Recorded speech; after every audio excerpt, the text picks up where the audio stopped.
some students are still joining us, because I want to be mindful of the time today. I'm Sandra Peart, and it's a great pleasure to welcome you to the second event in our Jepson Leadership Forum on the very broad topic, the common good. Welcome. We're especially pleased that our colleagues in the Department of Psychology have agreed to co-sponsor this event today. As you know, the theme for the Leadership Forum this year is the common good, and as the faculty first discussed the forum this year, our intention was to approach the theme from various disciplinary perspectives and as well to think about what might be not the good. And so it was then our great delight when we approached Steven Pinker to give a presentation in the Leadership Forum this year, and he decided to develop a talk on the history of violence. I think most of us would agree that violence is the opposite of the good, at least as most define it. Steven Pinker is the author of The Blank Slate, The Modern Denial of Human Nature. And in that book, he wrote, "The reduction of violence on scales large and small is one of our greatest moral concerns. We ought to use every intellectual tool available to understand what it is about the human mind and social arrangements that leads people to hurt and kill so much." Has human life become less violent over the centuries? What should we expect based on our understanding of human nature and social arrangements? What have been the trends in violence and what caused them? Pinker will discuss the features of the human mind and social arrangements that lead to violence, as well as those that lead to nonviolence. It's my pleasure now to introduce Steven Pinker to you. A native of Montreal, Quebec, Steven Pinker is the Johnston Family Professor of Psychology at Harvard University and has taught at Stanford as well as MIT. He's a fellow of the American Academy of Arts and Sciences and the American Association for the Advancement of Science. And he's won a number of teaching prizes and was named among Newsweek's 100 Americans for the next century. Steven Pinker is known for his wit and his profound ideas, many of them explained by reference to popular culture. He's a brilliant speaker who helps non-specialists understand the science of human thought and action. Pinker translates his research into articles, so he writes for the New York Times and Nature, and books that are accessible to the general reader.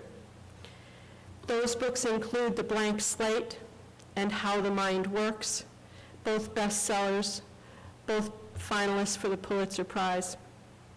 His acclaimed language series includes The Language Instinct, Words and Rules, and his most recent, 2007, The Stuff of Thought, Language as a Window into Human Nature.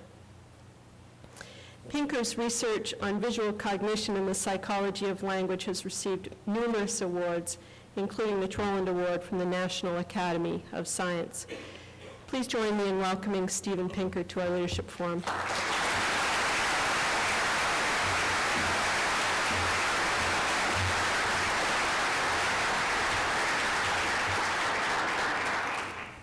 Thank you very much. I'm going to start this presentation by asking you to consult your own intuitions concerning a number of questions about violence. First of all, in what kind of society do you think that people are more likely to be killed? Traditional hunting and gathering bands, or complex urban societies with governments and armies, like our own society? Second question. In which of these centuries were residents of England more likely to be murdered? The 14th century or the 20th century? A third question, in which decade were there more deaths per year in wars between nations? The 1950s or the 2000s, this decade? In which decade were Americans more likely to be victims of homicide? The 1970s or the 2000s, again this decade? Well, I asked this question with a student named Bennett Hazelton of 265 users of the World Wide Web who logged onto our website. And we found that in every case, people judged the epoch closer to the present to be more violent than the one in historic times. And the ratio is anywhere from about 15% more violent to about 5 times more violent.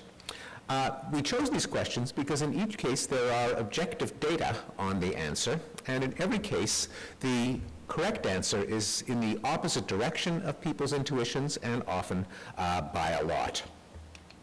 So contrary to popular belief, our ancestors were far more violent than we are. Violence has been in decline for long stretches of time, and today we're probably living in the most peaceful time in our species' existence. The decline of violence, which I'll now document for you because it is provably counterintuitive, is a fractal phenomenon. You can see it taking place over time spans of millennia, over centuries, over decades, and over years. It's taken place all over the world, but especially in the West. So let me start off with the coarsest millennium scale.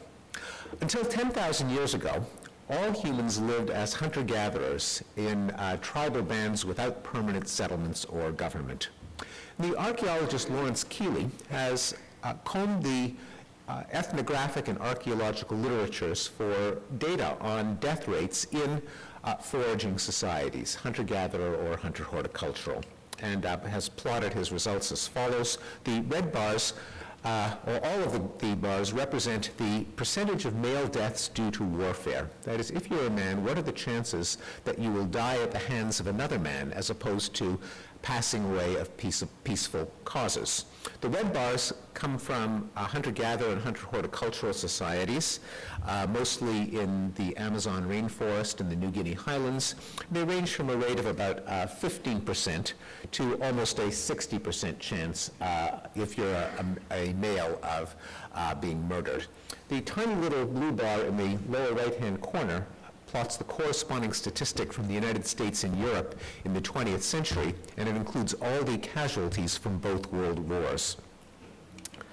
Another and completely different way of estimating long-term trends in violence is by looking for forensic evidence for violence in skeletons, a kind of CSI Paleolithic, where archaeologists can team up with forensic experts to look for signs such as arrowheads embedded in skulls, a kind of prehistoric equivalent of the smoking gun, and estimate what fraction of the skeletons met their end in violent ways. Steckler and Wallace looked at several thousand pre-Columbian Native American male skeletons and divided them into those from hunting and gathering societies and those from urbanized societies, and found that 13.4% of the foragers had signs of violent trauma, but only 2.7% of the city dwellers had signs of violent trauma. And we also know, in a more indirect kind of evidence, from the kind of documents that have been handed down to us from early civilizations, such as the Bible, that that by the standards of the day, violence was expected, even considered to be a morally praiseworthy activity. Anyone looking at the Old Testament will see that there were repeated exhortations by God to rape and massacre enemy peoples, often criticizing them if they had left anyone alive. And the Bible prescribes the death penalty for infractions such as homosexuality, blasphemy, idolatry, talking back to parents, and picking up sticks on the Sabbath. Well, let's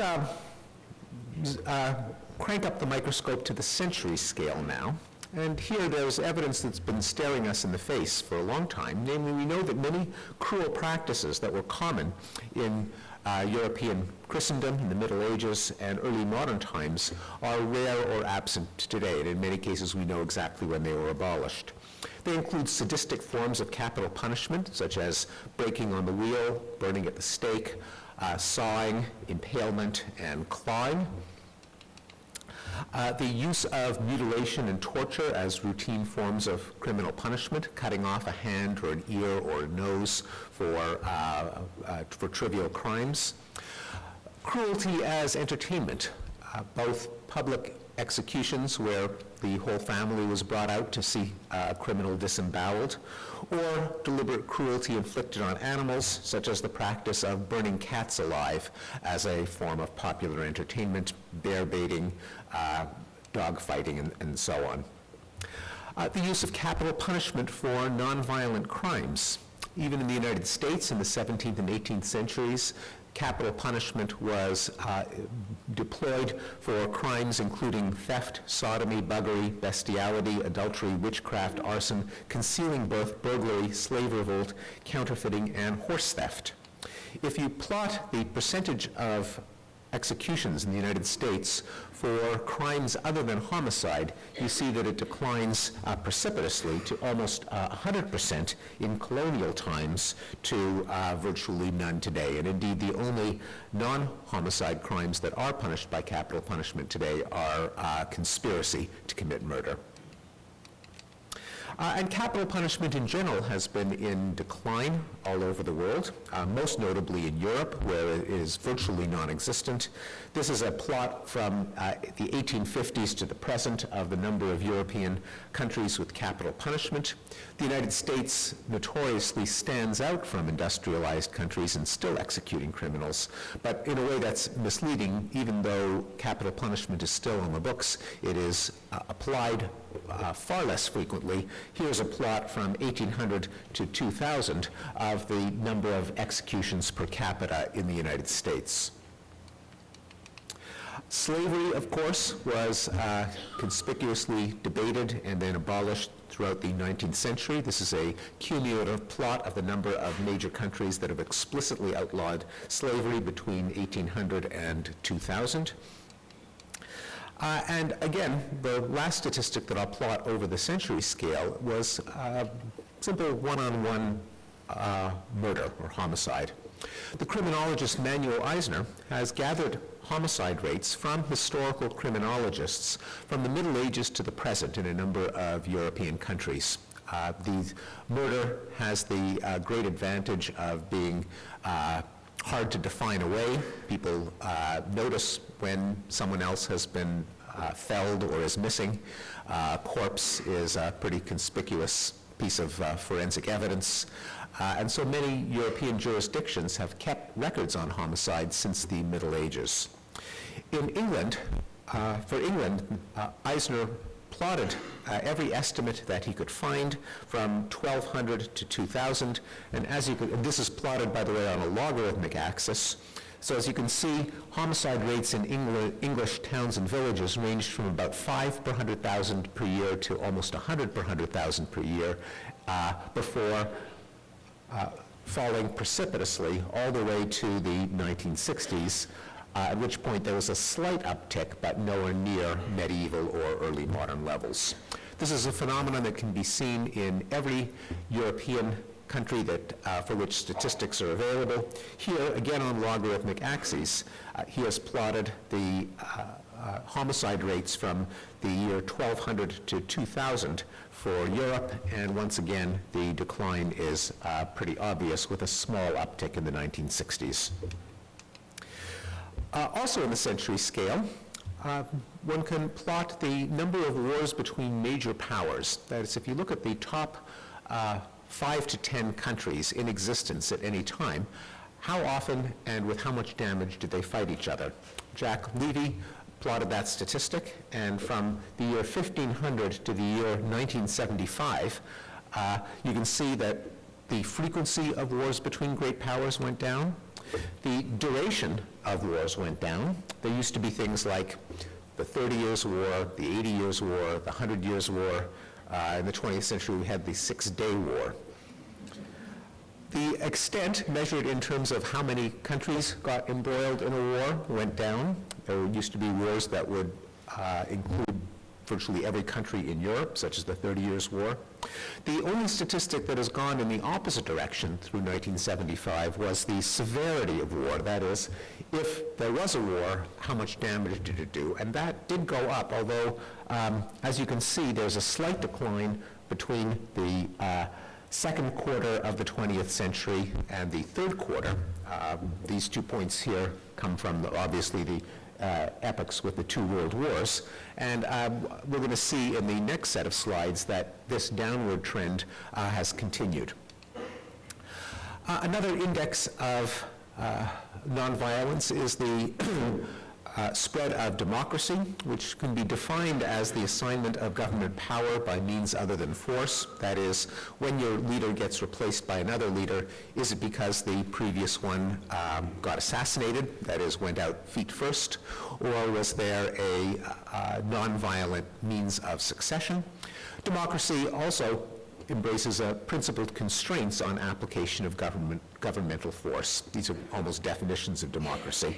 Here is a plot from Rudy Rummel of the percentage of the world's population that lives under democracies from 1800 to the present, and as you can see, there has been a more or less steady rise.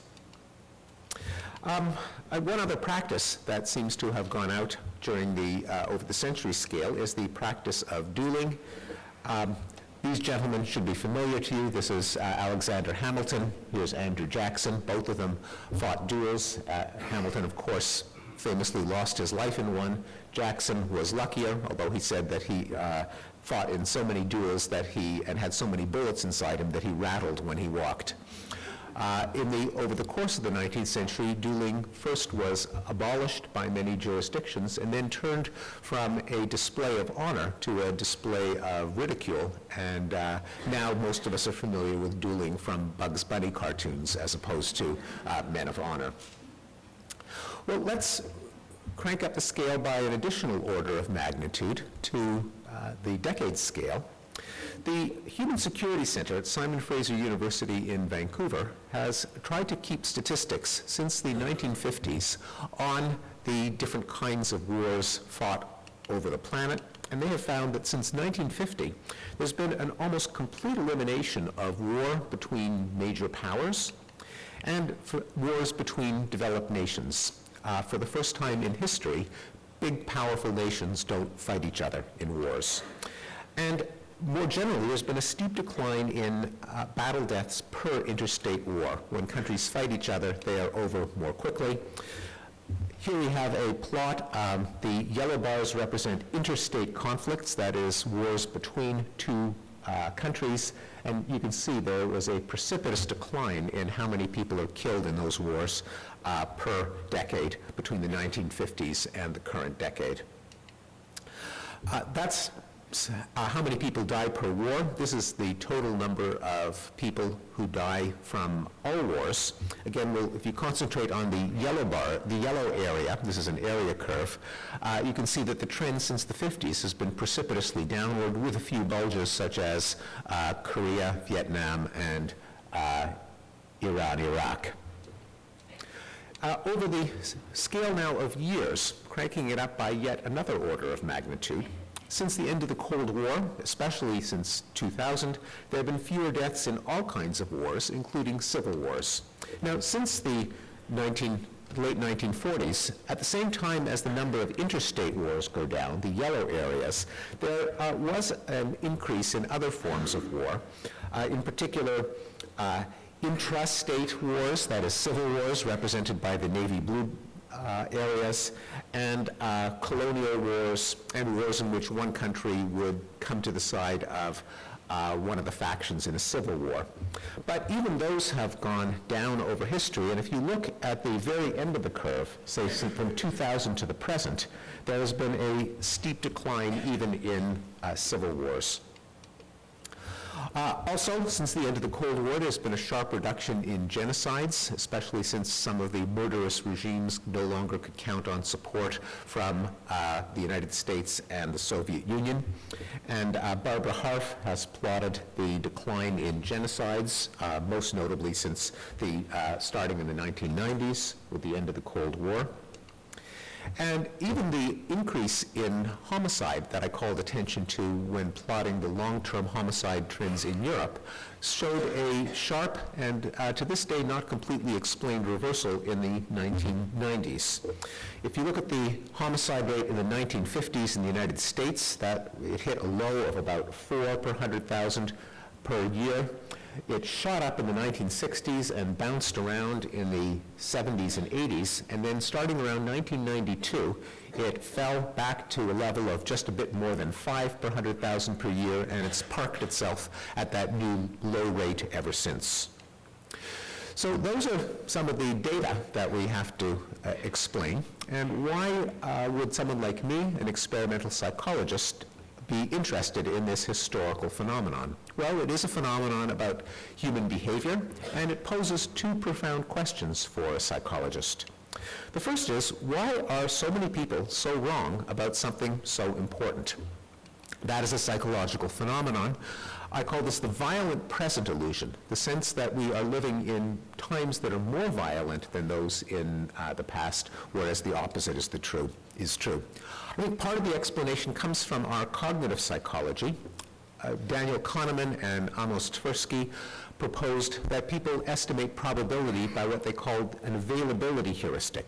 The easier it is to remember examples of a phenomenon, the more likely people think it is. They use their own memory as a quick and dirty way to estimate likelihood. That, of course, is fallacious, given that our own memory is apt to selectively retain instances that are accessible to us, especially when you have better reporting, helicopters that can transport a reporter into a war zone or a scene of a genocide, and electronic media that can carry the information back so much more quickly, and indeed the attitude of many news organizations that if it bleeds, it leads. That is, it's the goriest, most violent stories that get reported the most. The vast number of people who die in their sleep of peaceful causes don't make page one. But I think it's not just a cognitive phenomenon, but also a phenomenon that comes from our moral psychology. And partly that people's own sense of moral identity often comes from narratives that emphasize present immorality, especially as a fall from some golden age. So when people conceive of what is valuable in life, they often think in terms of some idealized past. You see this both on the political right, where the emphasis is on the idyllic small-town environment in which people lived by religious and family values, and a kind of left-green idyllic past, where people lived in harmony with nature before modern capitalism, industrialization, and technology. In The Blank Slate, I call this the myth of the noble savage, that people in pre-state societies lived in peace and harmony. In addition, there is a strong bias from the opinion and advocacy markets to emphasizing present violence. I've actually seen leaders actually say, well, we don't want it to get out that violence has declined, because if so, people will think our work is done, and why would they continue to be active and send us donations if they think things are getting better and better? We've got to emphasize how bad things are. There's guilt about our treatment of native peoples, which leads to people idealizing their lifestyle. There is, in many sectors of academia, an unwillingness to acknowledge anything good about Western culture. Also, the change in norms outpaces change in behavior. At any given stage in history, the things that you are most outraged about are the things that will, one hopes, get reformed for the better. Once they do get reformed, your sights turn to the next challenge, and so at any given point, the era's obsessions are always over the existing violence, not over the violence that has been successfully treated. Well, the other psychological question is, why has violence declined? What has changed in human behavior?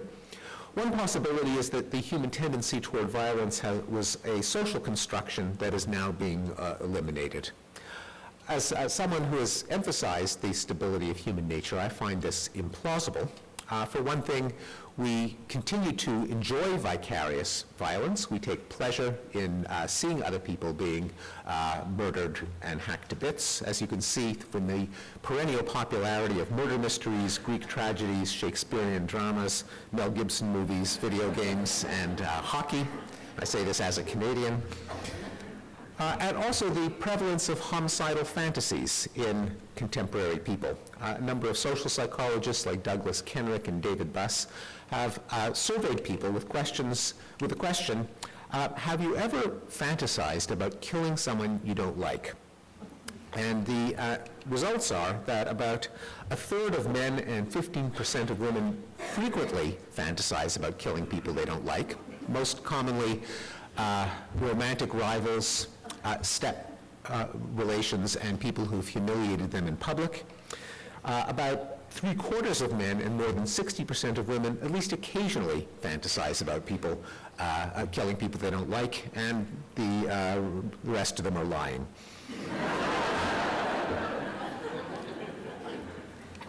A more likely possibility is that inclinations toward violence are constant, but that human nature comprises many countervailing inclinations as well, and that what's changed over history is the circumstances that trigger these more peaceable inclinations, which I call, after Abraham Lincoln's famous inaugural address, the better angels of our nature. So how do we identify the countervailing forces in human nature toward violence on the one hand, toward nonviolence on another? On the violence side, I think a useful taxonomy was developed by the social psychologist Roy Baumeister, although it was prefigured by Thomas Hobbes in the 17th century, according to which we have 4 motives for violence. There's purely instrumental violence, just predation and exploitation, where other people are just a nuisance standing in one's way. Given that some people are going to have a inclination toward instrumental violence, there's another form of tendency towards violence, which is pre-emptive self-defense. If your other neighbor is tempted to wipe you out to steal your cattle or your women or your land, you might be tempted to wipe him out in pre-emptive self-defense. This is a basic feature of evolved organisms, as Richard Dawkins noted in The Selfish Gene, to a survival machine, which is his metaphor for organisms. Another survival machine is part of its environment, like a rock or a river or a lump of food. It is something that gets in the way or something that can be exploited. It differs from a rock or a river in one important respect. It is inclined to hit back. Natural selection favors genes that control their survival machines in such a way that they make the best use of their environment. This includes making the best use of other survival machines, both of the same and of different species. A second kind of violence one can think of as macho violence, dominance or authority, that is, the use of violence just to convince one's adversaries that one is strong and fierce enough not to be challenged. One can see this both at the level of individuals proving their mettle and often groups against other groups proving that they could dominate them or attack them at any time if they were so inclined. A third, and probably the major category of a violent motive, is moralistic violence, the use of violence to punish cheaters or take revenge for prior insults or trespasses. Moralistic violence tends to get multiplied by a basic feature of social psychology called self-serving biases. That is, that everyone considers themselves to be on the side of the angels. They always see their violence as retaliation against a prior injustice by the other side. And finally, there's ideological violence. That is the violence motivated by cognitive beliefs that justify violence as the means to some ultimately desirable moral ends. Militant religions, such as Christianity in the Middle Ages and some forms of Islam today, forms of militant nationalism, including fascism and Nazism, and communism are all forms of ideology that justified often horrific massive, wide-scale campaigns of violence in the past century and previous ones. Well, those are some of our inner demons, the nastier sides of human nature. What are the mechanisms that can counteract violent motives? Again, we are complex enough that there isn't a single answer to that question. There's self-control, the circuits in the prefrontal cortex that allow us to inhibit our impulses based on our anticipation of their consequences in the world. There's a sense of empathy by which we can feel other people's pain. There are relationship models by which we can deal with our fellows other than by striving for dominance on a pecking order, including communality, that is the treating other people like family members and close friends via empathy and sharing, and reciprocity, the sense of fairness that allows people to cooperate on a tit-for-tat basis. There are norms and taboos, that is, there are certain options that are just taken off the table as possible courses of action where we don't even allow ourselves to go there. And there are humanistic counter-ideologies, values for how society ought to be organized that can compete with militant ideologies like communism and fascism and fundamentalist religious beliefs. So now, with that little bit of psychology, one can reframe the question as which historical developments bring out our better angels. And the honest answer is that no one knows. The question has barely been posed. But I think there are three salient possibilities. One of them is that Hobbes got it right, that life in a state of anarchy is nasty, brutish, and short because of a constant temptation to invade neighbors preemptively before they invade you. A contemporary analogy to Hobbes's argument comes from the game theorist Thomas Schelling, who asked people to consider the following scenario. A homeowner hears a rustling in the basement, opens his nightstand and pulls out his gun, tiptoes down to the basement where he hears the rustling, and what does he see but a burglar aiming a gun at him? Now, he's thinking, I don't really want to shoot the burglar, but he's aiming a gun at me, and he might shoot me even if he doesn't particularly want to shoot me, because he might think that I'm going to be tempted to shoot him so that I don't get shot first. He's probably cranking through the same set of calculations, indeed, he probably is. So both of them might be tempted to shoot the other just out of fear of being shot first, out of the anticipation that the other is a rational creature, even if neither of them had an aggressive bone in their body. This is sometimes called a security dilemma or a Hobbesian trap. The common solution to the problem of mutual preemption is deterrence, that is, don't strike first, but if you're struck, be strong enough that you could retaliate in kind. Hobbes noted that it is only a viable solution if it's credible, that is, if your adversaries can anticipate that you're strong enough to withstand a first strike and to retaliate massively, and to therefore prove the credibility of your deterrent threat, you've got to be prepared to avenge all insults and settle all scores, which historically leads to cycles of vendetta and feuding. Hobbes' solution was the Leviathan, a state with a monopoly on violence formed by mutual consent of its citizens, because if the state is there to avenge violent attacks, it reduces the temptation to attack preemptively and for that matter, to attack predatorily, and therefore also ratchets down the need to have a hair trigger for retaliation. If you can call 911 and get the Leviathan to show up to settle your scores for you, you don't have to be as much of a macho hothead yourself. It's consistent with the fact that the reduction in homicide in Europe coincided with the rise of the modern centralized state, and with the fact that the most violent parts of the world today are those that live in states of anarchy, parts of the world where government was late to arrive, such as the American Wild West, failed states, collapsed empires, and mafias and street gangs, which may not live in literally in a state of anarchy, but because of the nature of the business that they do, such as contraband, they can't press a lawsuit or call in the police when they have to settle a business dispute, so self-help violence is their only recourse.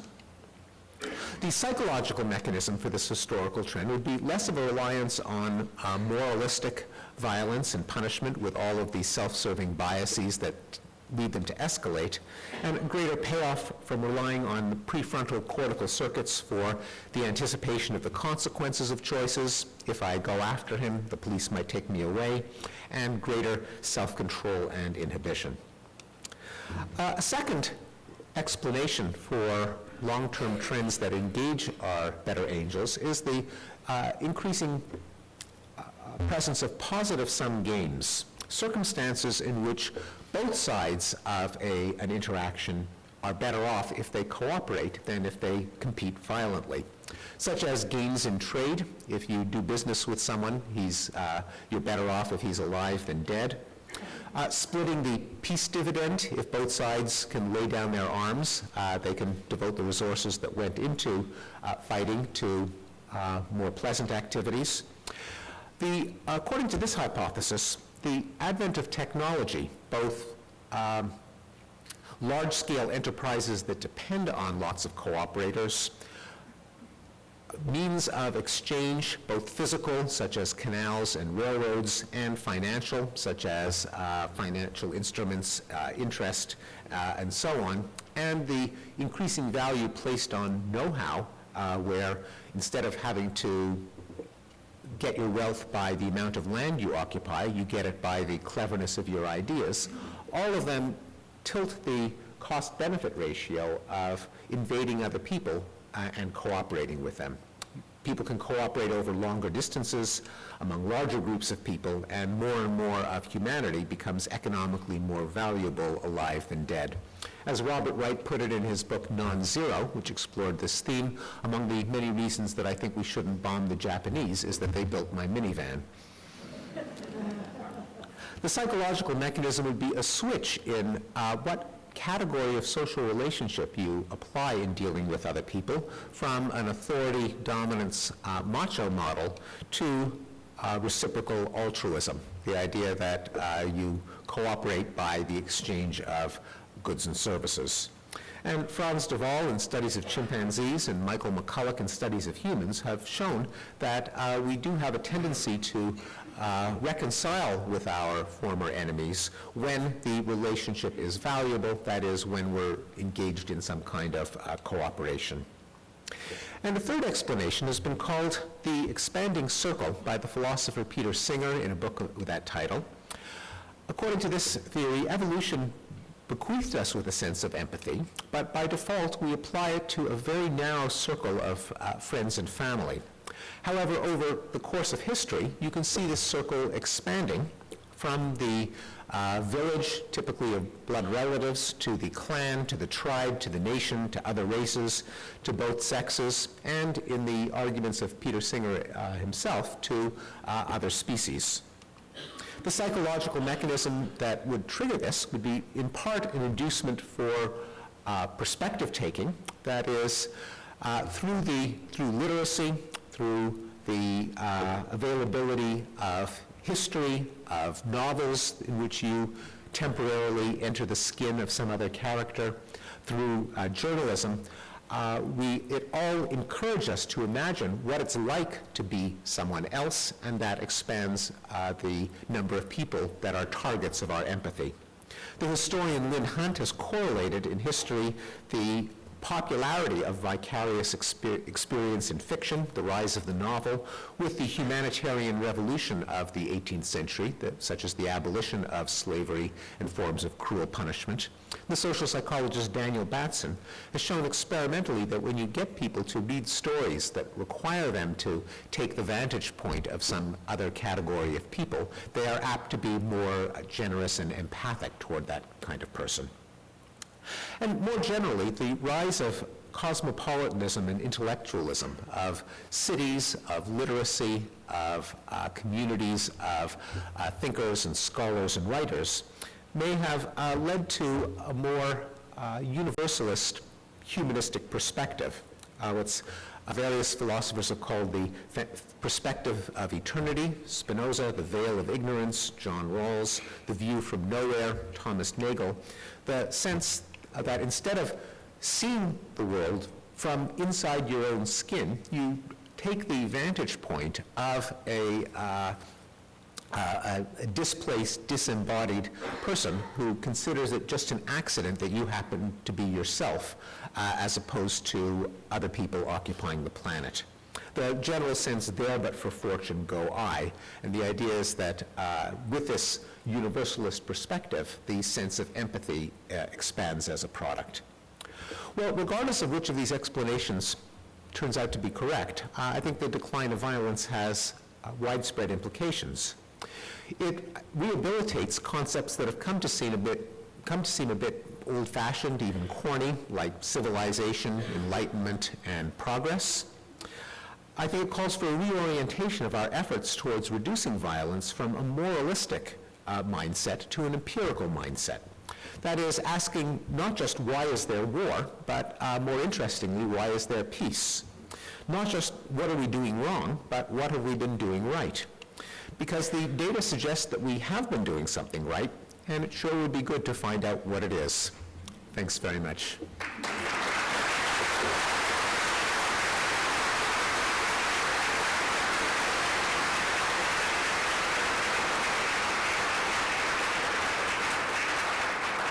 Thanks. And are there any questions? We've got 2 microphones at the front, and I think this is being taped. Yeah. No? Okay.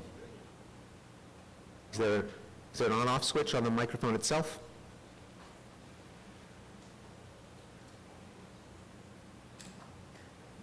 Just a question, Dr. Pinker, about the nuclear deterrence, globally speaking. Do you think that has had an effect on the decrease in violence? Yeah. Many international relations scholars have debated whether nuclear terror has led to the decline in war, and my sense is that probably not, that for a number of reasons. One of them is that in the planning between the United States and the Soviet Union, the fear of a World War II or World War I style conventional confrontation was terrifying enough that the addition of nuclear weapons didn't make the fear of a confrontation any worse than it already would have been. That a repeat of World War II in Europe was awful enough. And also empirically, you see that not only was there a decline in warfare between non-nuclear states, that is, the Netherlands didn't go to war with Spain, even though neither of them had nukes. But also, in many cases, there were wars fought between nations that where one side did have nuclear weapons. The reason is that by the late 1950s, nuclear weapons had become so taboo, they were just recognized as so almost unthinkable, short of absolute Armageddon, that they were taken off the table as a reasonable weapon of war. Even the tactical battlefield weapons that were not necessarily any more destructive than conventional ones, but military planners just stopped thinking of them as a live option.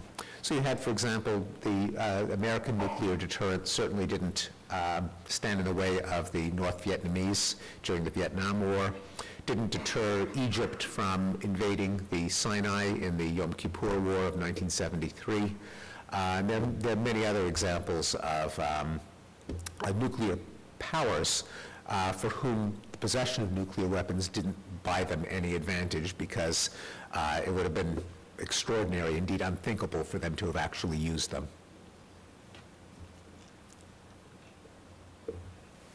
Yes?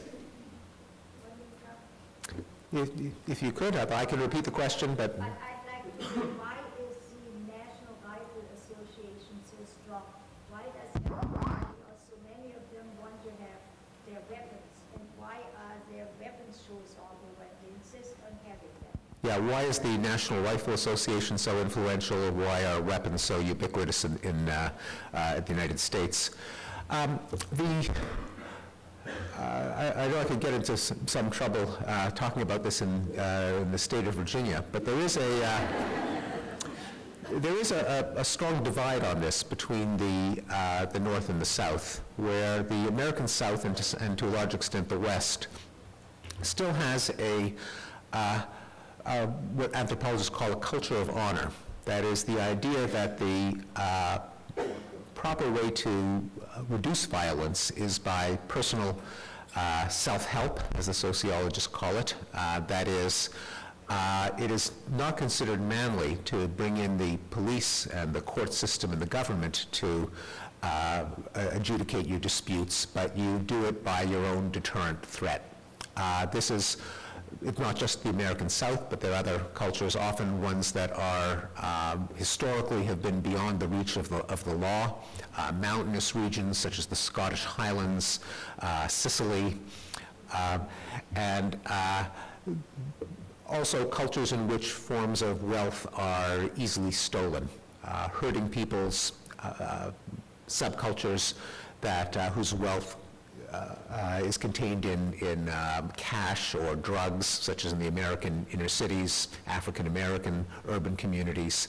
In those cases, a culture of violent self-defense arises. There's often hostility toward the government and police and the court system, and that puts a premium on the ability of a person or family to defend themselves, and hence almost talismanic attachment to personal weapons.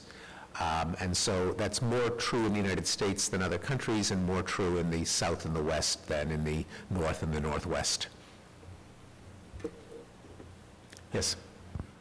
How much of the decline in violence do you think might be attributable to keeping young men gainfully occupied or distracted? Yeah, certainly having young men on a life path that includes family and work, as opposed to macho competition with other men, plays a large part in one-on-one homicide. That is some of the most violent regions, ones that tend to have cultures of honor, are ones that have concentrations of single young men. The American West would be a prime example, but also American mining towns, labor camps, in past decades, Chinatowns, where there was a surplus of men. Today in the African American inner city, there isn't literally a surplus of men, but there is, because there is not a culture that emphasizes marriage and family, there you have communities of men whose main route to status is competition over dominance. And one can see in the history of the United States reductions in violence that came about in the case of the West when the women moved in, just like the old cowboy movies. The women move into town and they civilize the men. There's some historical reality behind that stereotype. In the case of the American South and West and African American inner cities, the church has been a civilizing force by keeping men from the life of brawling and boozing and whoring to respectable, decent values. And I think that that dynamic has played itself out in American politics, where, again, there is a strong kind of red state, blue state divide on how important family values are, how important religion is, temperance, the whole Women's Christian Temperance Union, Salvation Army force, where these are all much more emphasized in the South and the West than in the Northeast and Northwest. Part of the culture war was over things like, quote, family values and fundamentalist religion. And I think it's precisely because in the course of American history, the North was kind of an extension of Europe and benefited from the same civilizing process that I documented on those maps of the decline of homicide in Europe. In fact, the plot for the decline in England almost exactly falls on top of a similar decline for violence in New England. And there the expansion and consolidation of government drove down violence rates.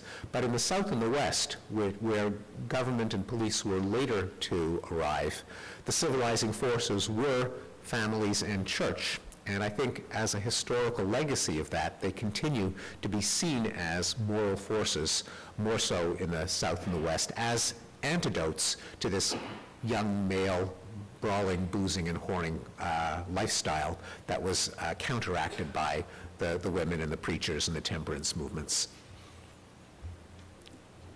Yes? I think the button's at the bottom of the microphone. Try that. No? Okay, I guess not. Okay, and I'll repeat the question. Yeah, over the last few centuries, I think it's easy to see that having, like, when one society that might be at odds with another society gets guns, the other one wants guns. When one gets fighter jets, the other one wants fighter jets. When one wants nuclear weapons, the other one wants nuclear weapons. And like this sort of increasing levels of tension has generally been some sort of détente has happened where there's been a huge war where one is clearly the dominant nation, or maybe like in the Cold War there's an economic collapse which left one as the dominant nation. As you go back on millennia perspective, I don't know if you've seen any research about whether that was the case over many millennia also, and also whether what your impression of how the future will look based on the current situation and the recent history. Yeah. I think there has been very much the kind of process that you have described, because basically an arms race is, and war itself are negative-sum games. That is, one advantage comes at the expense of, or at least in war, the advantage to one side comes at the expense to the other side, and generally both of them are worse off than if they didn't fight the war in the first place. And likewise, arms races, as you've described, are the opposite of trade. With trade, as economists have said since Adam Smith or before, everyone wins. If you trade your surpluses, then both sides are better off. Whereas if you each try to invade each other's land, then both sides over the long run are worse off. The question is, how do you get both sides to realize that at the same time? Because if one side realizes it and the other doesn't, then they're sitting ducks, and they have every incentive, as you note, to ratchet up their strength so that they're not going to be victims of the other side.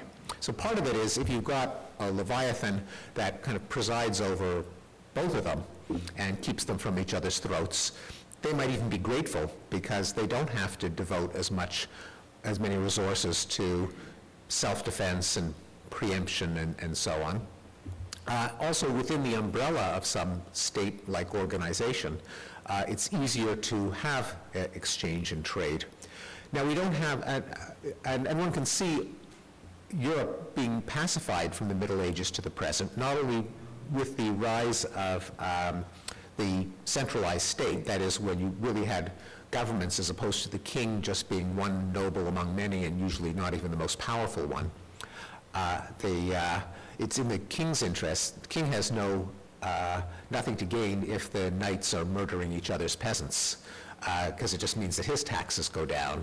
So he has an incentive to keep the knights from murdering each other and each other's peasants. It's good for them. Everyone wins and rates of violence go down, simultaneously with rates of trade going up. In the early Middle Ages, there were all kinds of prohibitions against economic activity. The church thought it was a sin to charge interest. That's why Jews were brought in and just as often sent out. It was considered to be immoral to try to maximize profits, like to work extra hours, to develop more efficient craft and manufacturing techniques, all of which meant that the only way to get ahead was to steal the land of your neighbor. When there was better roads, economic institutions such as interest and all the machinery of markets that allow for wealth creation other than by plunder, that changed the cost-benefit ratio. And indeed, I think one sees that over larger and larger. When one sees that, then I think the rates of violence do tend to go down. Now, today we do have a process of economic globalization, often criticized, I think, without awareness of its potential pacifying effects.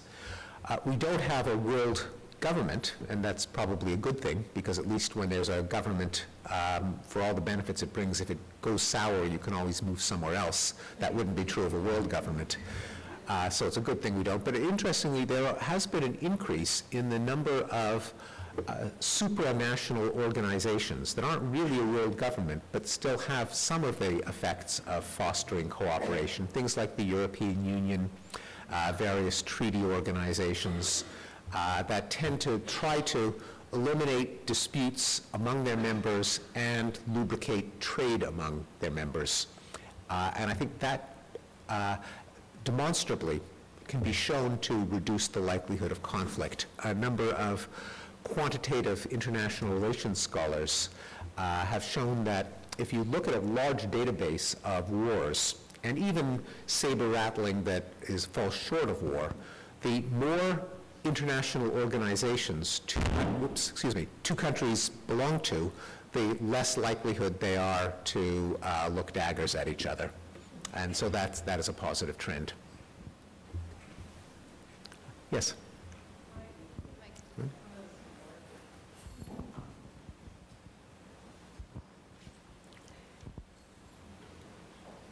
Does it work? Okay. So it's my understanding that throughout the animal kingdom, the species who have the greatest ability to inflict lethal harm on each other have the strongest corresponding instinctual barriers to actually committing intraspecies violence. So two king cobras or something fighting, two male king cobras will flare their hoods and twine around each other, but will never actually inflict a lethal bite to the other. Or wolves or lions, one will turn the other flank. The lethal, right, won't go in for the kill. Correspondingly, the species that are the least armed naturally have also the least instinctual barriers towards getting violent if the need arises. So cute, fluffy little white things like doves and rabbits will actually, they'll just chew and claw each other to death if it comes to that, right? So the one exception, of course, would be human beings who are naturally the equivalent of maybe, I don't know, doves and rabbits. We're not very in and of ourselves. We have no kind of lethal weapons. And therefore, possibly a very low instinctual barriers towards violence. But, of course, we have our entire arsenal of very lethal weapons. So this is perhaps not even so much a question as a kind of a response to the what are we doing right, would probably be precisely, in this case, recognizing that animal aspect of who we really are. And being very aware that maybe kind of moral platitudes and so forth would not be enough to address that discrepancy in our nature. Yeah, I mean, that was an idea that was promoted, I think, most clearly by Konrad Lorenz. Although I think the idea that animals with lethal weapons don't kill each other turned out not to be quantitatively correct, although it is true that they don't automatically kill each other. There'll often be contests of bluffing and tests of will and strength where one side will back down when it's basically clear who the winner is going to be.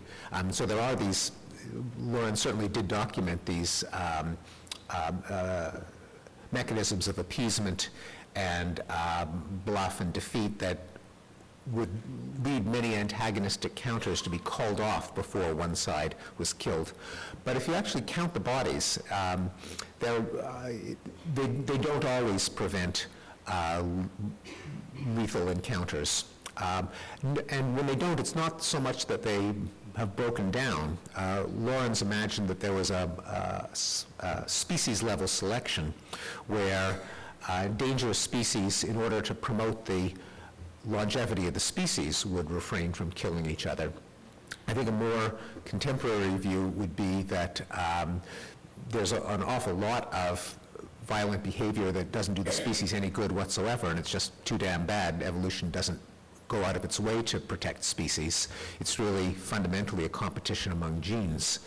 And that Lorenz's observations about appeasement displays are better interpreted as both sides stand to lose if they engage in a fight whose outcome could have been predicted beforehand. These various battles of feint and bluff and sublethal violence are ways of ascertaining which side is more likely to prevail in an all-out battle, and when it's clear to both, the loser slinks away and the winner gets the contested resource. However, when the two sides are so equally matched that nothing but a battle to the death will decide which one is stronger, or when the resource they're contesting is absolutely essential to survival, you do get battles that go to the death, and that rates of within-species killing among wolves and chimpanzees and deer can be astonishingly high, up to 30–40%. So I think the right thing that Lorenz emphasized was that there are mechanisms that do inhibit violence in other species, and I think including in humans, but that the circumstances that trigger them can vary all over the place. And it's certainly true that in humans, some of the decline in violence comes from recognizing that we do have these mechanisms to fend off violence and to try to set up circumstances in which they are maximally exercised. We have time for one more question. You've been waiting very patiently. Oh, sorry. Thank you very much. Thank you for a very thought-provoking talk, first of all. I think I followed most of it, but I have like 2.5 requests for clarification. One is about your argument about centralized states, the Leviathan. It makes sense to me that reduces violence, but events like World War II, World War I, World War II seem to be also things that can only happen with centralized states.